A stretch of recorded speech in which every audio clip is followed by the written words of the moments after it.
ఇది? నీ గురించి ఏదేదో చెప్తున్నారు. నానా నేను జరిగింది చెప్తాను నానా. సార్ ఏంటి సార్ ఇది? చెప్తా.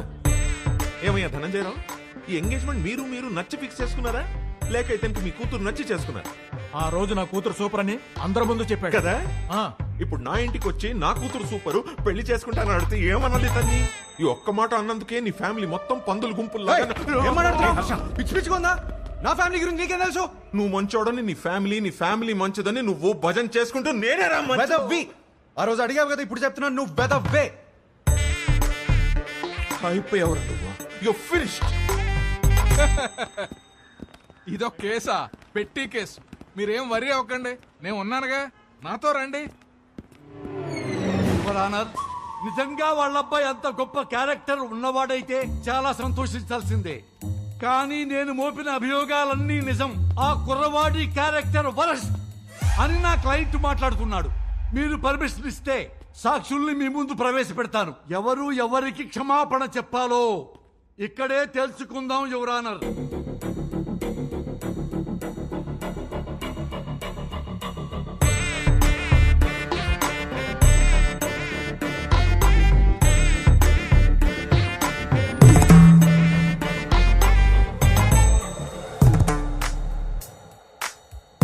చూడమ్మా మీనాక్షి, పెళ్లి చూపుల్లో ఆ కుర్రవాడిని కలిసావు కదా, ఏమడిగాడు నిన్ను? What do you expect from your married life అని అడిగాడు సార్. ప్రతి పెళ్లి చూపుల్లో అడిగే క్వశ్చనే కదా, ఇందులో ప్రాబ్లమే ఉందమ్మా. ప్రాబ్లం క్వశ్చన్ లో కాదు మిస్టర్ జనార్దన్, ఇతను ఎక్స్పెక్ట్ చేస్తున్న సమాధానంలో ఉంది. మీరు చెప్పండి, what do you expect from your married life? కింద చూసుకోవద్దండి, నా ముఖం చూసి చెప్పండి. Peace mister Venkataramana. పీస్ దొరికిందా? సర్చింగ్. ఇంకా still searching. Madam, what do you expect from your married life? నన్ను బాగా చూసుకోవాలి. Support sir. Peace sir. Respect sir. చూసారా సార్, ఇందులో ఏమీ కావట్ట. ఈ జనరేషన్ కుర్రాడు కదా, లవ్ ఎక్స్పెక్ట్ చేస్తుంటాడు. అది కూడా కాదన్నాడు సార్. లవ్ కూడా కాదా? అంతకు మించి ఏముంటుందబ్బా? అది అడిగితే వైల్డ్ గా థింక్ చేయమన్నాడు సార్. ఏమన్నావు? సార్ కొంచెం వైల్డ్ గా థింక్ చేయమన్నాను సార్. కాదు సార్. కాదా మరి? ఇలా ఫేస్ మీదకొచ్చి వైల్డ్ గా థింక్ చేయి డార్లింగ్ అని అన్నాడు సార్. అమ్మా! I object your honour. నా క్లయింట్ ని గట్టిగా థింక్ చేయి, బాగా థింక్ చేయి, డీప్ గా థింక్ చేయి అంటే భూతత్వంలో చూస్తారా? అమ్మా, పోతత్వంలో చూడకూడదంట. నువ్వు వెళ్ళమ్మా, వెళ్ళి కూర్చో.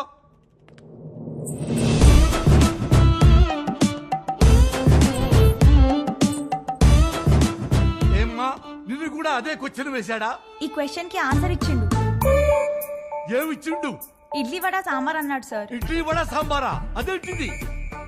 ఏదో ఆకలి మీద ఉండుంటాడు, అందుకే అడుగుంటాడు. అవును సార్. లేదు సార్, ఆ. నేను కూడా స్టార్టింగ్ లో అట్లనే అనుకున్నా, కానీ తర్వాత తెలిసింది ఆ. బాబు గారు ఆకలేదు.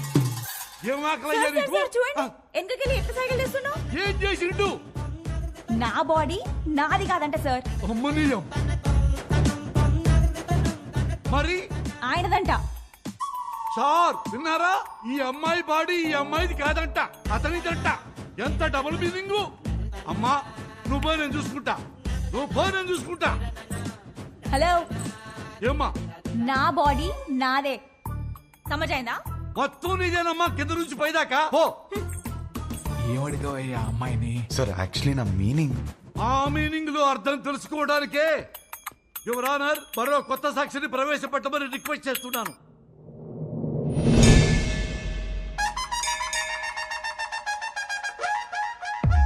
సార్ మీకు సన్ రైజ్ ఇష్టమా సన్సెట్ ఇష్టమా? నాకు సన్ రైజ్ ఇష్టం అమ్మా. పొద్దున్నే ఫిల్టర్ కాఫీ తాగి న్యూస్ పేపర్ తోనే డే స్టార్ట్ అవుతుంది కదా. ఆయనకి మాత్రం సన్సెట్టే ఇష్టం అంట సార్. ఆ? అమ్మో, ఎందుకు? దాని తర్వాతే రాత్రి వస్తుందంట sir.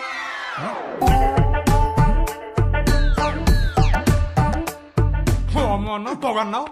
This is the fire, the manta behind the smoke. అంతటితో ఆగలేదు సార్. పెళ్లి చేసుకోవాలంటే డర్టీ మైండ్ ఉండాలన్నాడు, అది కూడా గుడిలో. అమ్మమ్మమ్మమ్మ, అది కూడా పవిత్రమైన గుడిలో నీచమైన భాష వాడతావా? గట్టిగా దొరికేశాడ్రా. ఈ విషయాలన్నీ డేస్ట్ కావాలంటే టైం కావాలి నాకు. Courtesy urgent for the day.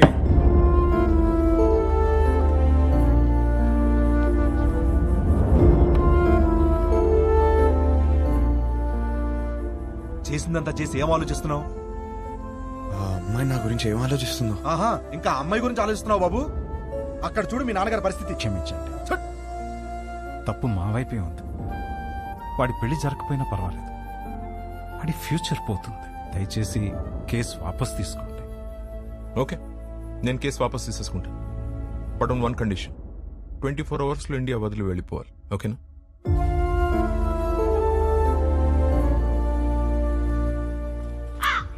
వచ్చావమ్మా? పిండాలు పెట్టుకునేవాడు నీకు పెళ్ళిళ్ళు సెట్టు కావు కావని చెప్తూనే ఉన్నావు, నేనే వెళ్ళలేదు. ఇప్పుడు అర్థమైందిలే, పద చార్తాలు పెట్టుకుందాం. వస్తున్నా. నా నోటితో నేనే చెప్పలేకపోతున్నాను రా. పెళ్లి చూపులా మాట్లాడరా? పెళ్లి చేసుకోవడం అడుగుతున్నావా, ఉంచుకోవడానికి అడుగుతున్నావా? మాయా, వీడికి కాబోయే పెళ్ళానికి అందం ఉందా, హైట్ ఉందా, కలర్ ఉందా, గుణం ఉందా, ఆస్తి ఉందా, జాతకాలు కలిసాయా, ఫ్యామిలీ మంచిదా, ఇవన్నీ చూసి సెలెక్ట్ చేస్తే అసలు ఎలాంటి పెళ్ళం కావాలరా నీకు? ఒక పక్క ఎంగేజ్మెంట్ పనుల్లో మేముంటే నువ్వు వాళ్ళ ఇంటికి వెళ్ళి ఆ అమ్మాయిని అడగడం ఏంటి? ఏం నచ్చిందిరా అమ్మాయిలో? ఆడి పెళ్లి చూపులు అడిగిన క్వశ్చన్లన్నీ ఆ అమ్మాయి అడిగినాయే. అవి నచ్చే కన్ఫ్యూజ్ అయ్యాడమ్మా. వాడి కూతురు చేసిన తప్పుకి మనల్ని కొట్టుకి లాగుతాడా? రండి నాన్న, వాడిని వదలొద్దు. వాళ్ళనని ఏం లాభం రా, తప్పు చేసింది వీడు. అందుకని వాళ్ళని వదిలేస్తామా? ఏయ్, ఏమైనా చెప్పాలనుకుంటే గదిలోకి వచ్చా. ఆ అమ్మాయి చెప్తే మాత్రం వీడి బుద్ధి ఏమైంది? నా కొడుకు అన్ని తెలుసు, అన్ని తెలిసిన తెగ పావేవుగా ఇప్పుడు అందరికి పావేడు ఏకంగా సున్నం. అది కాదు నాన్న, యాక్చువల్లీ చూడు, వాడిని బయలుదేరమని చెప్పు.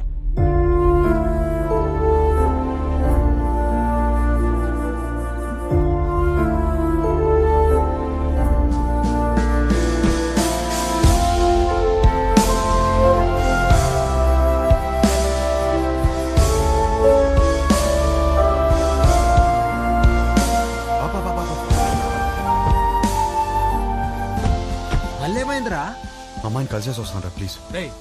పిచ్చి పట్టిందా? అనవసరం కన్ఫ్యూజ్ అవుతుంది. చెక్ ఆఫ్ ఫ్లైట్ యూఎస్ వెళ్ళి అంతా సెట్ అయిపోద్ది. What do you expect for my married life అని అడిగిందిరా. తన్నే ఎక్స్పెక్ట్ చేస్తానని తనకి తెలియదు, తనేం ఎక్స్పెక్ట్ చేస్తాను నాకు తెలియదు. తెలుసుకునే వెళ్ళాలి కదరా. నేను చెప్పేదేనరా, తెలుసుకునే వెళ్ళాలి నేను.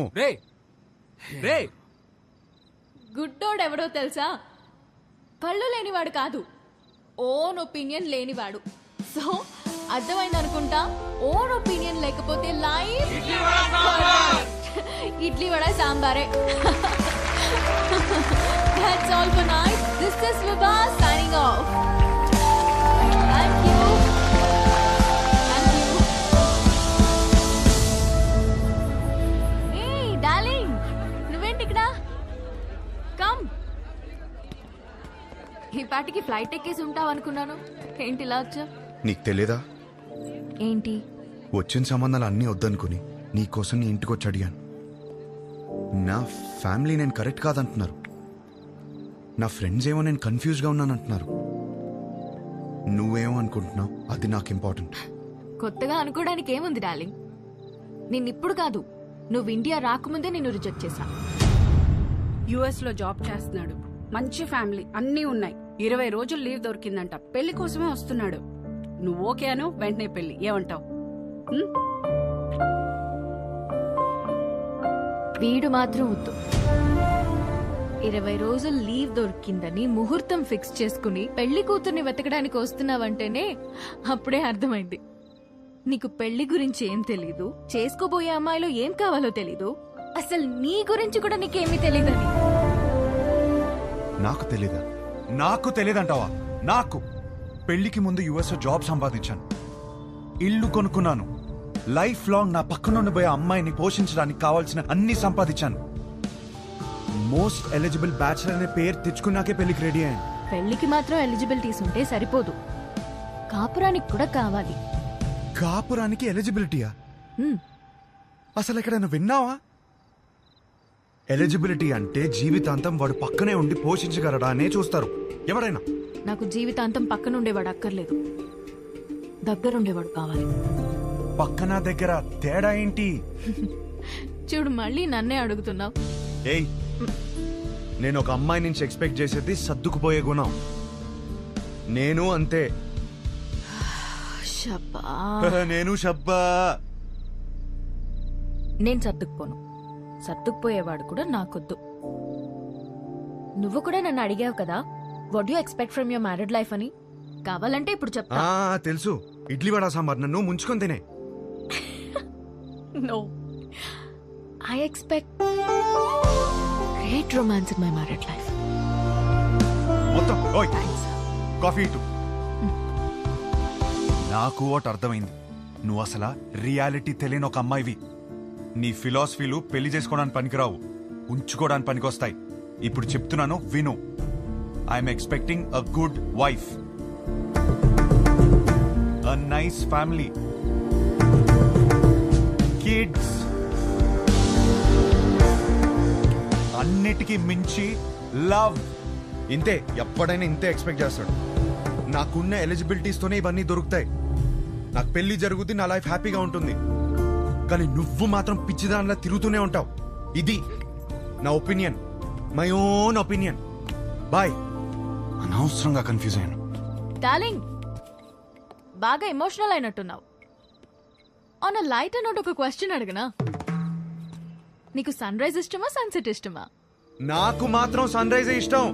I'm a morning person. అర్థమైందా నీకు? నాకైతే సన్సెట్ ఇష్టం అబ్బా. ఎందుకో తెలుసా? ఛీ